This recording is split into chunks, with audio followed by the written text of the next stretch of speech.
Okay, so John Lanham, we're here in front of a Sopwith pup owned by the Vintage Aviator.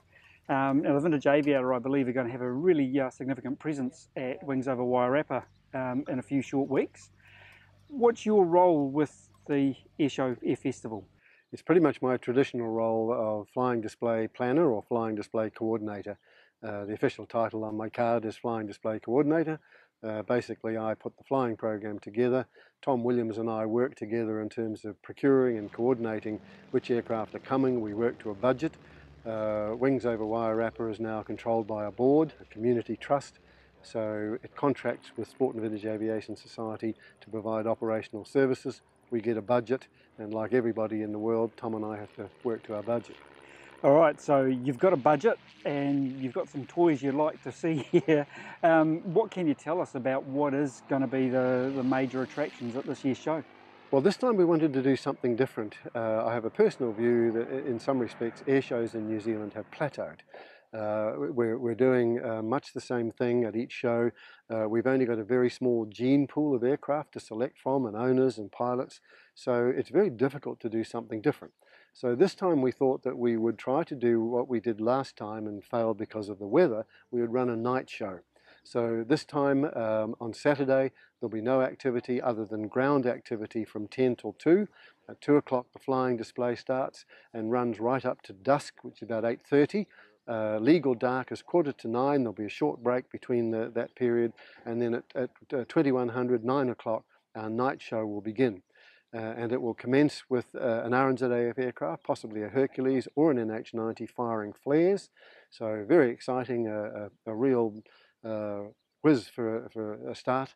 And then we're going to have, while the Air Force aircraft clears from the restricted area, we're going to use a 5-foot diameter helicopter, radio-controlled helicopter, magical looking thing. It looks like a highly coloured flying insect. It has LEDs all down the fuselage, all over the rotor. It can sit up at 200 feet and show the bat signal. Brilliant. So every Batman in the crowd can respond. And so while that'll give us a little bit of space, and then of course the main act will start, and that's airborne pyrotechnics. The 2 Grob 9 gliders from the UK that we had hoped to feature last time, and they're fully organised, equipped, trained and approved to do a full night show of coordinated formation aerobatics and then coordinated individual aerobatics. And these large motor gliders again have LEDs right down the fuselage and along the wings, and they sparkle and twinkle like fireflies. And then at the just to cap it all off, they've got pyrotechnics on the wingtips. So partway through the show, the pyrotechnics start firing off the wingtip pylons, and the whole show is hugely spectacular. So if anybody is watching early, Google airborne pyrotechnics or airborne pyrotechnics is the correct name. So yeah, it sounds like mixing it up, and for people that have been to Wings over Wairarapa before, don't assume you've seen the show, because it's going to be something quite different. Exactly right. Saturday will be quite different, and of course we'll feature all of the main aircraft. We'll have Spitfires, well, a World War II segment with P-40, P-51, Spitfires, a World War I segment, and of course we're incredibly lucky to have at Hood Aerodrome the Vintage Aviator collection, which is the jewel of the crown here.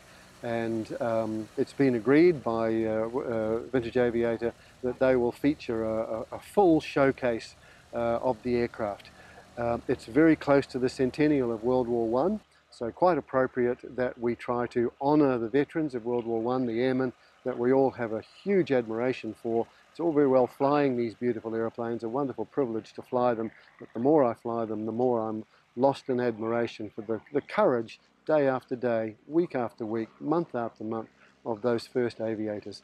So we'll attempt to show a bit of a chronology of World War I, the beginnings, the BE-2s that the RFC went to war with, and then of course the German aeroplanes, very basic, and at the end of the war, Camel, Snipe, DH-4 bombing Germany, and then of course wonderful German aeroplanes, the D-7 and the D-8s.